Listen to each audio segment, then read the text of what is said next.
네, 오늘 시장에서는 어떤 이슈가 눈길을 끌었을까요? 야인스톡 오늘의 이슈 공개합니다. 오늘의 이슈입니다. 최상과 최악의 시나리오 6월 증시 전망입니다. 오늘은 5월의 마지막 거래일이었습니다. 다음 주부터는 6월 증시가 시작이 되는데요. 5월 국내 증시라고 하면 미중 갈등과 또 코로나19 재확산이라는 우려와 함께 경기 재개에 대한 기대가 공존하면서 변동성은 컸지만 박스권 내에서 지지부진한 흐름을 이어왔습니다. 하지만 동학개미들이 하방 압력을 든든하게 버텨준 덕분에 빠른 회복세를 보이면서 코스피가 2,000선을 회복하기도 한 5월인데요. 특히나 언택트에 대한 테마가 강하게 작용한 증시였습니다. 어제 오늘 홍콩보안법 제정과 맞물려서 미중 갈등이 격해지면서 향후 국내 증시에 대한 우려도 나오고 있긴 한데요. 한국투자증권에서는 6월 코스피 지수 하단으로 1,900선을 제시했고 또 일부 증권사의 경우에는 1,750선까지 하단을 열어놓고 있습니다. 하지만 여전히 경기 재개에 따른 경기 회복 기대감이 유효하고 또 글로벌 주요국들의 대대적인 돈풀기가 투자 심리로 이어지는 만큼 기대감도 적지 않은데요. 하반기에 접어든 국내 증시 최상과 최악의 시나리오에는 어떤 것들이 있을까요? 네, 오늘은 5월 증시를 마무리하면서 6월 증시 준비해보는 시간 가져보겠습니다. 전문가님 불러보도록 할게요. 박동기 전문가님 그리고 김덕호 FA님 함께합니다. 두 분 안녕하세요. 네, 안녕하세요. 자, 오늘 금요일이기도 하고 5월의 마지막 거래일이기도 하고 조금 더 힘내서 두 분과 함께 6월 증시 준비해 보도록 하겠습니다. 저희 이슈에 대해서 이야기 나누는 동안 관련 종목 상담 계속해서 받고 있습니다. 유튜브 실시간 채팅창으로 들어오셔도 좋고요. 토마토TV 홈페이지 들어가셔서 아자아자 게시판에 글 남겨주시면 되는데요. 궁금하신 종목과 매수가 그리고 비중 함께 남겨주셔야 한다는 점 꼭 잊지 마시고요. 잠시 후에 종목 진단도 이어가 보도록 하겠습니다. 자, 오늘 불금임에도 불구하고 유튜브로 또 함께 해주시는 분들이 많으시네요. 경제야 살아나자님 오셨어요. 어제 조금 조용하셔서 좀 걱정하기도 했는데 한결님 또 쫄보님 또 오셨고 낙화유수님 오늘 굉장히 활발하게 활동해주고 계십니다. 풀립사랑님도 반갑습니다. 자, 계속해서 유튜브를 통해서 여러분들의 이야기 들려주시면 또 함께 이야기 나눠보도록 하겠습니다.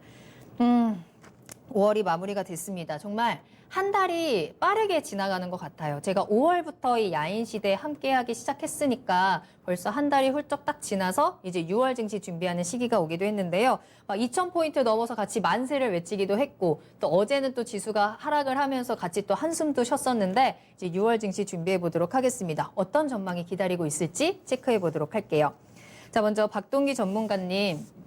이 5월 증시가 정말 쉽지만은 않은 시장이었던 것 같아요. 자, 5월 좀 어떻게 보내셨을까요? 5월 한번 증시 정리해 볼까요? 네, 참 5월 증시도 이제 4월에 이어서 이제 상승으로 마감이 되었지만은 사실 뭐 그렇게 만만하지는 않았죠. 네. 이게 지금 그 시장 흐름을 최근 3개월을 보면은 그 2월 말경에 이제 설날 연휴 지나고 나서 코로나 사태가 본격화돼서 3월 달에 주가가 사실상 우리가 경험을 해보지 못했던 그런 하락 단기간에 이렇게 급락이 나왔죠. 그리고 이제 4월 달에 주가가 기술적 반등이 들어왔는데 자, 그리고 나서 이제 5월 달에 들었죠. 자, 5월 달에 들어서 또 역시 자, 반등을 하면서 주가가 지금 그 상승세로 일단 2개월 연속 지금 마감이 2개월 연속 상승하면서 일단 마감이 되었습니다. 네. 그러면서 2,000포인트도 회복을 하고 이렇게 됐는데 자, 5월 증시를 지금 되돌아보면은 여러 가지 참 그 사실 굉장히 좀 드라마틱하다라는 그런 느낌을 받는데 맞아요. 저도 그래요. 네. 근데 이제 좀 그 한 가지 우리가 되짚어 볼 만한 것은 좀 새로운 그 우리가 관심을 가질 만한 것들이 꽤 많이 나왔어요. 네. 첫 번째로 보면은 그 우리가 그 신조 용어로 동학개미라는 말이 맞아요. 나왔죠. 개미들의 힘. 네. 그렇습니다. 그래서 그 원래 이제 개미 하면은 기관과 외국인들이 통상적으로 매수 주체다 이렇게 얘기를 하는데 이번 같은 경우는요. 개인들이 이렇게 악착같이 주식을 사면서 개인이 사면은 주가가 빠진다. 보통 통상적으로 이렇게 지금 알려져 있는데 이번에는 개인이 매수하면서 주가를 끌어올렸어요.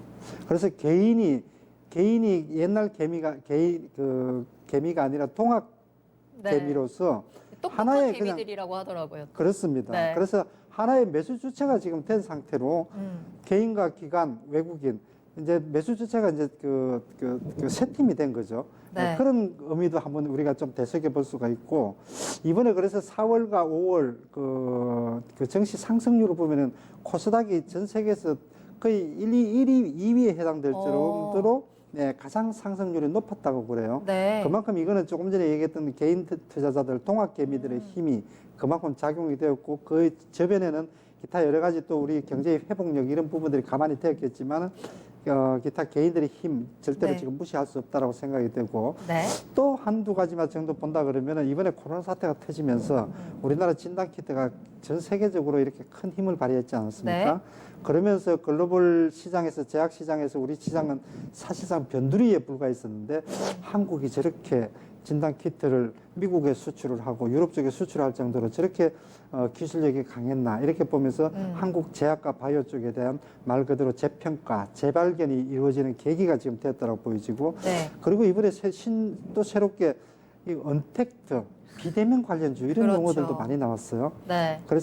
그래서 이제 이게 일시적인 현상이 아니라 앞으로 이제 추세, 트렌드가 될 가능성이 높고 하나의 또 문화가 될 가능성이 높기 때문에 주식 시장에도 이게 하나의 섹터로서 자리를 잡을 가능성이 높다. 5월 달에는 여러 가지로 좀 되돌아볼 수 있는 요인들이 많지 않았나 생각이 됩니다. 네, 정말 개미 없었으면 큰일 날 뻔했다라는 얘기들도 많이 나와요. 이렇게 개미들이 몰리는 거에 대해서 우려의 목소리도 많긴 하지만 어쨌든 이 개인들의 힘을 보여준 5월의 증시였습니다. 자, 김덕호 FA님께서는 5월 증시 포인트 좀 어떻게 보고 계실까요? 사실 박동기 전문가님께서 말씀해 주신 것처럼 이번 5월은 정말 개인 투자자분들, 우리가 얘기하는 정말 동학개미 운동에 참전하신 많은 분들이 이 코스피 2000이라는 것을 돌파한 어찌 보면 굉장한 쾌거를 이룬 것이 아닌가라고 저는 과감하게 말씀드릴 수 있을 것 같습니다. 네. 하지만 조금 그 와중에도 이탈을 하셨던 분들도 제법 많이 계셨고 또 때로는 이 부분을 버티지 못하신 분들도 많이 있었을 것이라는 추정 때문에 조금 안타까운 면도 같이 있지 않았을까 조심스럽게 말씀을 좀 드리겠고요. 어디까지나 5월은 굉장히 방심을 했다가 당한 것이 많다라는 느낌이 좀 컸던 것 같습니다. 네. 실제로 이번에 코로나가 지금 다시 재확산이 되는 이런 부분들이 나왔었죠. 아무래도 이태원 감염이랑 관련된 부분이라든가 또 지금은 이제 뭐 쿠팡맨에 의해서 이제는 물류들 업체들도 다 한번 뭐 감염이 일어나지 않겠느냐라는 이런 우려의 목소리도 펼쳤다는 것을 보았을 때는 아직까지 코로나 이슈라는 것은 마냥 끝났다라고 보기보다는 여전히 우리가 안고 가야 될 문제구나라는 것을 경각심을 일으켜주는 그런 시간이었던 것 같습니다. 네. 자, 그러면 현재 시점에서 봤을 때 네. 과연 금융시장은 어떻게 바뀌어 갈 것인가를 보았더니 네. 다행스럽게도 이번에 한은에서 기준금리를 0.25포인트를 낮추었죠. 인하했어요. 네. 네, 맞습니다. 이런 부분을 봤을 때는 아무래도 앞으로의 시장들은 훨씬 더 탄력성을 더 빠르게 받을지 않을까라는 부분들도 살펴볼 수 있지만 뒤집어서 이야기를 하면 한은 총재가 이런 말씀을 하셨어요. 이제 현재 연중의 성장률은 마이너스 성장일 가능성이 굉장히 농후하고 네. 더 큰 문제는 마이너스 금리에 대한 도입도 신중하게 고려를 하고 있다라는 말씀을 아주 굉장히 의미심장한 말씀을 나눴다는 거죠. 자, 네. 이런 걸 보았을 때는 우리가 또 한 번 방심하는 순간에는 마찬가지로 이런 위기감이 올 수 있고 하지만 이런 방심하지 않고 끝까지 우리가 예의주시하면서 방역과 그리고 생활에서 충분하게 성과를 이뤄낸다고 하면은 지금보다 더 좋은 투자 기회는 없을 6월이 다가오는 그런 하나의 발판이 되지 않을까라고 말씀드리겠습니다. 절대 방심은 금물이다라는 말이 제 귀에 딱 박혔는데 그러고 보니까 오늘 김덕호 FA님 얼굴을 이렇게 전체 다 보는 건 처음인 것 같아요. 우리 시청자분들이 그렇지 않나요? 계속 마스크 쓰고 하시다가 다시 한번 얼굴 이렇게 비춰드리면서 잘생긴 얼굴 보여드리면서 다음 질문으로 넘어가 보도록 하겠습니다. 자, 어쨌든 간에 5월 증시는 이제 마무리가 됐습니다. 뭐 오늘 장에 대한 우려가 굉장히 많았지만 다행히도 빨간불 켜지면서 상승을 했는데 자, 이제 6월장 준비하면서 좀 체크해봐야 되는 포인트들을 한번 짚어보도록 할게요. 자, 박동희 전문가님, 우리 6월에는 어떤 이벤트들을 좀 봐야 될까요? 역시 지금 이제 6월은 제가 모두에서 말씀을 드렸던 것처럼 오늘 밤에 이제 트럼프 대통령의 기자회견이 예정이 되어 네. 있죠. 그래서 어제 이제 그 중국에서 전격적으로 통과된 그 홍콩 보안법 관련해서 이게 지금 이제 확산이 될 거냐 아니냐 오늘 밤 트럼프의 입에 달려 있다라고 생각이 되고 네. 결국 이제 이 홍콩 보안법 관련해서 중국도 과감하게 지금 미국에 도전장을 낸 것이고 그렇지 않아도 미중 무역 분쟁이 일어나고 있는 그런 그 마무리가 되지 않는 그런 상황에서 더 큰 싸움을 더 그 확전을 시키는 그게 지금 미국도 중국도 같이 그 확전을 시키는 그런 의지를 지금 보여주고 있기 때문에 이게 생각보다 좀 순조롭지는 않을 것 같다는 생각이에요. 그래서 네. 일단 6월 달에는 미중 간의 이 갈등이 자, 확전이 될 거냐, 확산이 될 거냐. 자, 이 부분이 누가 뭐라 그래도 아마 6월 정시를 좀 흔들 수도 있고 또 이 부분만 아니라 그러면은 네. 예, 그 4월, 5월에 좋은 분위기를 이어갈 수도 있지 않을까 생각이 되는데요. 어쨌든 이 부분에 어떻게 진행되어 나가는지 제일 중요한 키포인트가 될 거라고 생각이 되고 네. 그래서 6월 달에 이벤트를 주목을 해봐야 될 게 국내에서는 이제 선물 옵션 동시 만기일 네. 그리고 미국에서는 FOMC 이렇게 지금 두 개를 볼 수가 있겠는데 먼저 국내를 보면은 이번 FOMC는 이번 지금 선물 옵션 만기일부터 볼까요? 네. 이번 선물 옵션 동시 만기일은 이제 6월 달 둘째 주 목요일인데 예, 다른 때하고는 조금 다르게 네.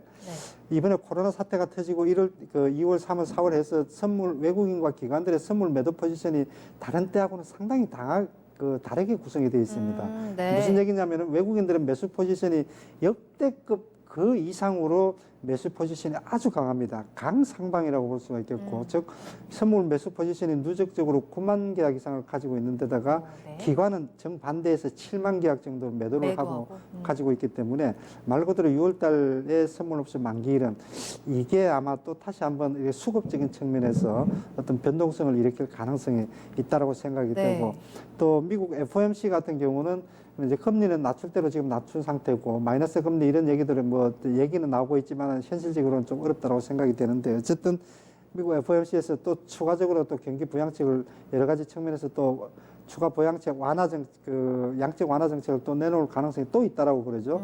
그리고 향후에 또 경기 진단에 대한 전망 이런 부분들을 감안을 해볼 때 그 큰 변곡점이 나오는 선물 옵션 동시 만기일 그리고 미국의 FOMC 이런 날에 어떤 그 수급상의 변화가 나오는지 또 어떤 또 FOMC의 그 멘트가 나오는지 이런 부분들을 앞으로 한번 6월 달에는 잘 체크를 해봐야 될 것 같습니다. 네, 일단 미국의 발언에 좀 귀를 쫑긋 세워봐야 될 것 같네요. 잠시 후에 트럼프의 기자회견부터 시작해서 FOMC에서 어떤 내용들이 나올지 또 국내에서는 선물 옵션 동기 만기일까지 좀 체크를 해봐야 되겠다라고 짚어주셨고 자 김덕호 FA님께서는 어떤 이벤트에 좀 주목하고 계실까요?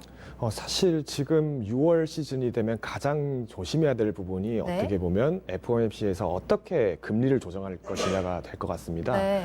실제로 지금 이제 9일에서 10일 넘어가는 이제 야경에 이때 이제 말 그대로 회의가 진행이 되고 그 결과가 송부가 될 텐데요. 아까 앞서서 한은 총재가 얘기를 했던 마이너스 금리에 대한 언급 부분들도 사실은 지금 현재 당장 금리를 더 내리기에는 눈치가 보인다는 것을 뉘앙스를 띄운 것이 아닌가라고 저는 말씀드릴 것 같습니다. 네.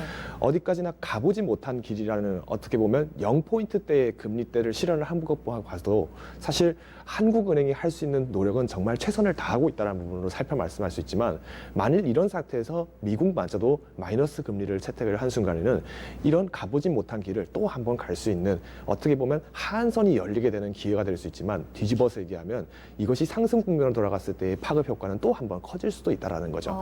이런 시점에서 봤을 때 현재까지도 아직 뉴욕에 있는 연은 총재라든가 아니면은 FOMC 위원들은 마이너스 금리는 당장 이르다라고 했던 것이 지난 5월 20일경에 나왔던 의견들이고요. 네. 이번에 과연 6월로 돌아섰을 때는 어떻게 될지가 조금 회자가 가장 먼저 될 것이라고 보고 있습니다. 두 번째는 아무래도 이런 금리에 따라서 뭔가 액션이 취해지면 결국은 뭔가 시장이 활성화되고 유동시장이 살아나고 실물 경제가 살아나기 위해서는 결국은 이런 것을 관장하는 주체가 필요합니다. 근데 지금 우리가 전 세계적으로 글로벌 경기가 힘들어지다 보니까 누구를 바라보고 있느냐? 오히려 국제무역기구인 WTO를 보는 것이 아니라 전부 다 미국의 상황만 쳐다볼 수밖에 없다는 거죠. 자, 이게 되게 아이러니한 상황인데 사실 WTO에서 어떤 무역 관련된 이런 정상 수지라든가 이런 부분들을 아주 대대적으로 계속 리포트를 해줘야 되는데도 불구하고 여전히 지금 사무총장은 저는 이제 사임하겠습니다라는 내용으로 아주 무책임한 행동을 보이는 게 아닌가 싶은 거죠. 자, 이런 시점이면 과연 이 6월이라는 어떻게 보면 국제 무역의 수장이 없는 불안한 시장 속에서 어떻게 이끌어질 것인가가 이번 6월에 또 한 번의 모멘텀, 또 한 번의 어떤 위기가 되지 않을까 저는 그렇게 바라보고 있습니다. 알겠습니다. 역시나 미국에 대한 상황을 좀 지켜봐야 되는 것 같아요. FOMC부터 시작해서 WTO에 대한 우려까지 좀 체크를 해주셨습니다. 이렇게 다양한 체크 포인트를 짚어주셨는데 벌써부터 이제 6월의 증시에 대한 전망들이 다양하게 쏟아져 나오고 있어요. 긍정적인 전망도 있고 안 좋은 전망도 있고, 자, 최악의 시나리오와 최상의 시나리오를 저희가 둘 다 살펴볼 건데, 자, 일단은 매도 먼저 맞는 게 낫다고 최악의 시나리오 먼저 살펴보도록 하겠습니다. 자, 이번에는 김덕호 FA님 의견부터 들어볼게요. 6월에 다가올 수 있는 최악의 시나리오에는 어떤 게 있을까요? 사실 최악이라고 하면 우리가 가정을 하기도 어려울지도 모르죠. 하지만 지금 현재까지의 상황만을 봤을 때 이뤄질 수 있는 가능성을 조금 몇 가지를 체크를 해보겠습니다. 네. 먼저는 지금 가장 국내에서 이슈가 되는 부분들은 코로나19가 또 한번 재확산이 되지 않을까라는 우려감입니다. 제발요. 네.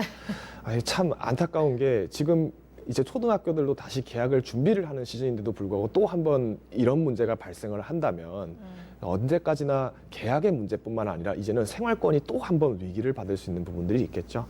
문제는 이번에 가장 또 한번 이슈가 됐던 것이 미국에서 넘어온 어린이 괴질과 관련된 부분들의 얘기가 나왔습니다. 실제로 국내에서는 의심 환자가 2명이 나왔지만 현재는 완치 판정, 한 분은 심지어 퇴원을 한 상태인데요. 네. 이 괴질의 형태가 마치 가와사키병과 굉장히 흡사한 증상들을 보입니다. 뭐 발열이 심하다든지 구토라든지 아니면 쇼크가 온다든지 이런 형태가 나타나지만 아직까지 치료제가 없다는 것이 가장 큰 문제이기 때문에 이런 질병에 만연됐을 때 마찬가지로 해외 증시가 만약에 회복을 했다더라도 국내는 또 한번 가라앉지 않을까라는 첫 번째 가능성이 있다는 거죠. 네. 자, 그다음 두 번째로 이제 조금 생각하고 싶지 않은 정말 최악의 시나리오는 네. 이제 또 트럼프가 어떤 반응을 보일 거냐겠죠. 음. 이번에 이제 기자회견을 통해서 분명 중국에 대해서 조금 공개적인 비난의 의견을 발표할 가능성이 조금 높은데요. 단순히 중국의 어떤 행동에 대해서 이것은 마땅하지 못하다라는 의견을 단순히 비판적인 액션만 취했다라고 하면은 오히려 경기에는 지장이 없을 겁니다. 하지만 현재는 환율을 조정하기도 굉장히 어려운 상태고요. 이 상태에서 만약에 금리 조정이 아니라면은 과연 트럼프는 또 한번 중국을 비롯한 여러 나라에게 관세 폭탄을 날릴 것이냐, 아니면 내수 시장을 살리기 위해서 어떤 세금에 대한 어떤 절세 수혜를 자국민들 그리고 해외 기업들에게 줄 것이냐는 부분들이 나올 거기 때문에 네. 이 부분들은 어떻게 보면 좋은 기회, 국내 기업의 입장에서는 해외 진출해서 이자 보기 좋은, 수익 보기 좋은 기회가 될 수도 있겠지만 뒤집어서 얘기하면 그만큼 관세 폭탄이 한국에 또 한 번 떨어졌을 때는 어떤 파급 효과가 나타날 것인가에 대한 우려도 커진다는 거죠. 자, 그리고 마지막으로 지금 또 한 번 나타날 수 있는 거는 너무 많은데요. 맞습니다. 근데 제약이요. 네. 그래도 다행스러운 건 이 마지막은 조금 리스크가 적지 않을까 싶은 부분이 바로 네. 김정은 리스크입니다. 대북 리스크요?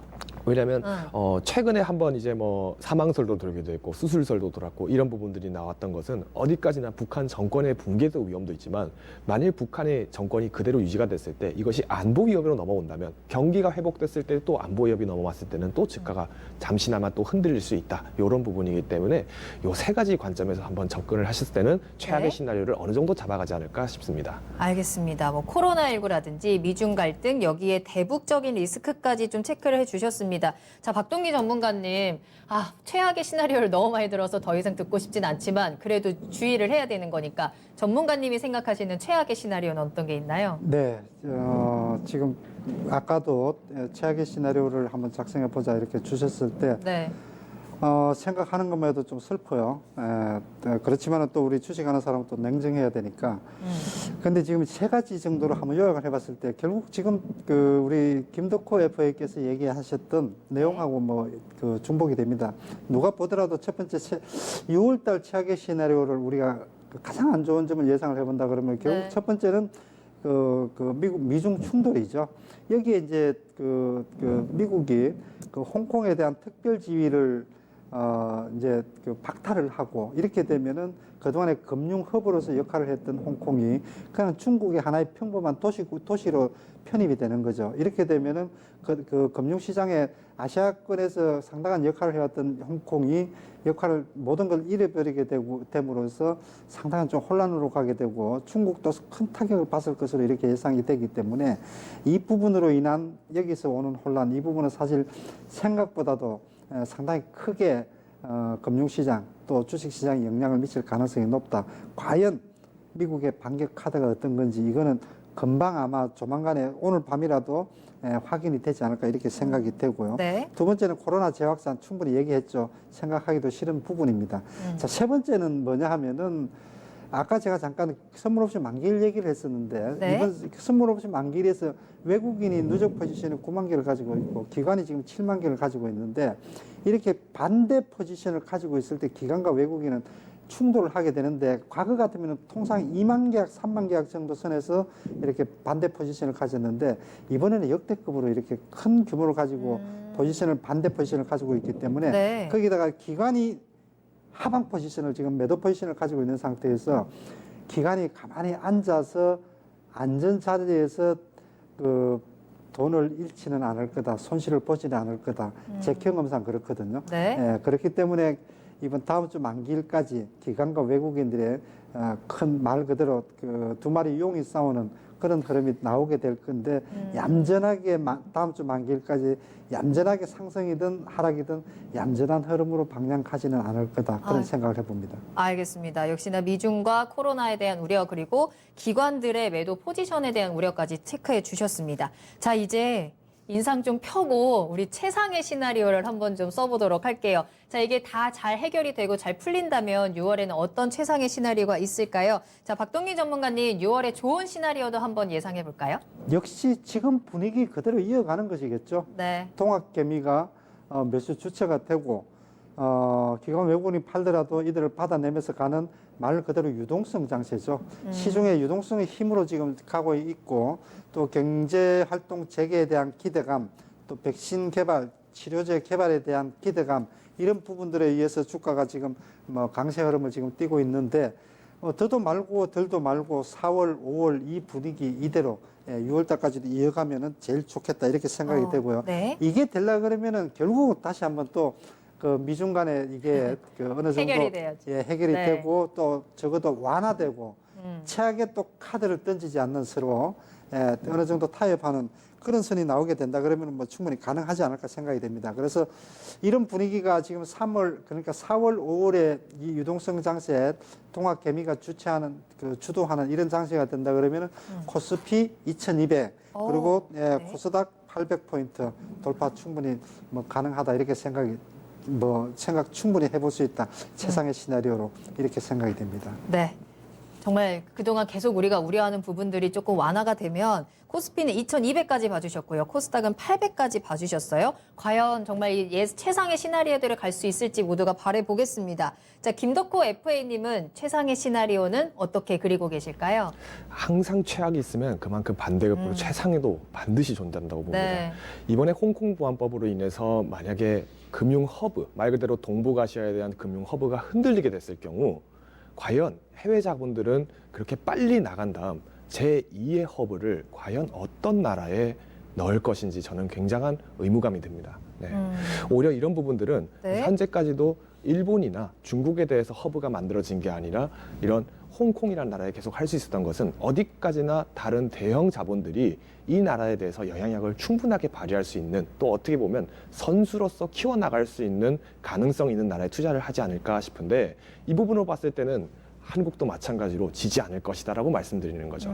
자, 그러면 이런 부분을 바탕으로 했을 때는 2021년은 말 그대로 포스트 코로나라는 새로운 국면으로 시장이 바뀌게 됩니다. 그러면 이때는 한국은 이전의 어떤 이머징 시장으로서 단순한 평가, 즉 재미 보고 나와야 되는 시장이 아니라 훨씬 더 길게 봤을 때 더욱더 강세장으로 클 수 있는 모멘텀들이 만들어질 수 있다는 거죠.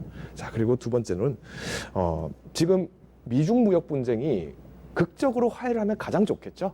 근데 당장 극적으로 화해를 하기에는 너무도 서로의 자존심 싸움을 채워놨습니다. 하지만 이 부분들이 마냥 나빠질 수는 없다라고 보이는 부분이 2021년에는 미국의 트럼프에게 있어서는 재선의 기회가 다가올 것이고 네.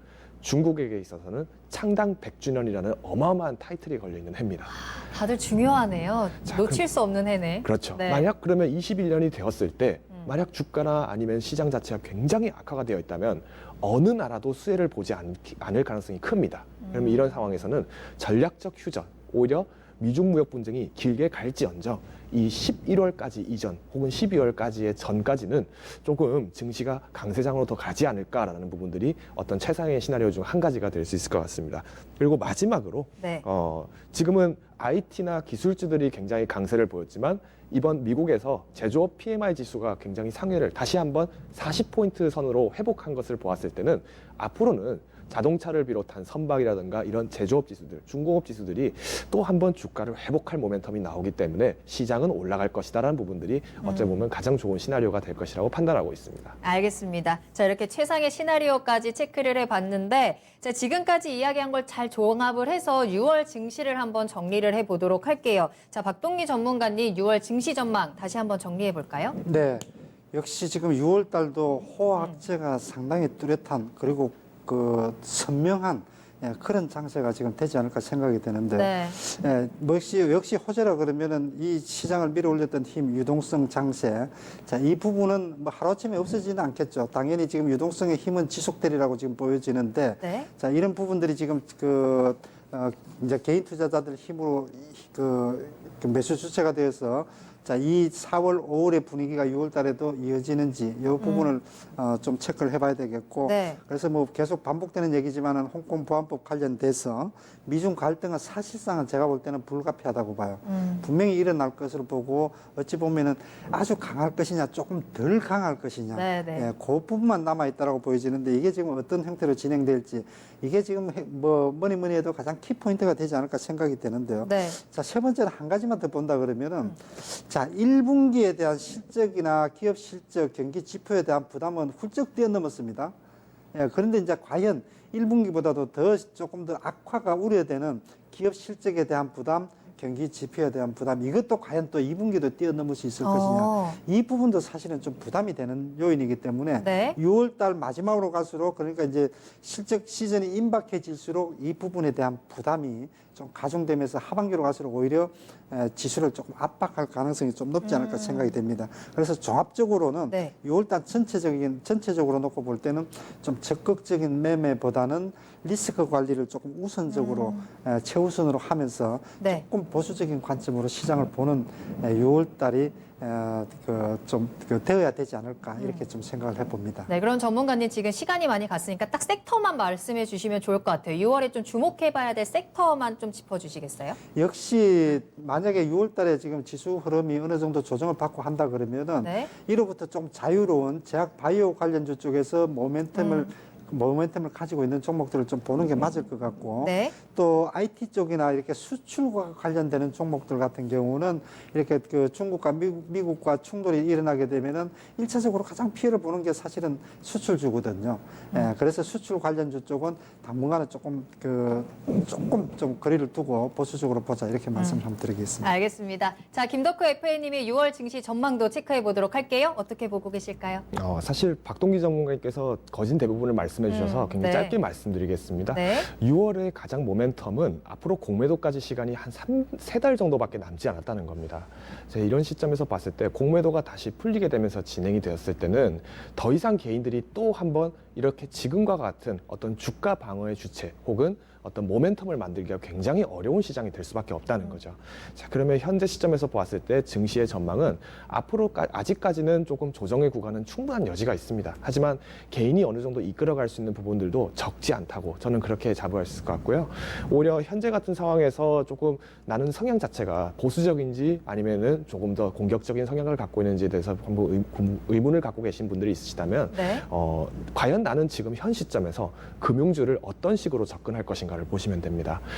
금융주 특성상 경기 민감주, 어떻게 보면 경기와 직결되어 있기 때문에 실제로 나는 올라갈 것이다라는 슈팅의 개념을 보신다면 금융주를 사시는 게 맞죠. 하지만 단기 매매가 그만큼 어려운 게 또 이런 금융주입니다. 그래서 섹터를 말씀드린다면 네. 단기적인 트레이딩에서의 금융주는 오히려 지향하셔라. 오히려 장기적인 주로 가신다면 선호하셔라라고 말씀드리겠고요. 특히 6월에 시장이 너무 악재가 계속 연이어질 것 같다라고 하신다면 가장 먼저 기피해야 될 곳 중 한 가지는 바로 이 자동차주가 되지 않을까라고 저는 생각을 합니다. 실제로 뭐 질병이 다시 만연한다든지 아니면 증시 자체가 하방 압력을 너무 많이 받는다든지 하면은 이런 제조 부분들은 또 한번 힘든 고비가 나오지 않을까 말씀드리겠습니다. 네. 자, 이렇게 오늘 두 분과 함께 6월 증시 전망을 좀 체크해 봤습니다. 최악의 시나리오, 최상의 시나리오 모두 체크해 봤는데 이왕이면 꼭 최상의 시나리오로 갔으면 좋겠습니다. 우리 증시 힘내자 외치면서 야인스톡은 여기서 마무리하도록 하겠습니다.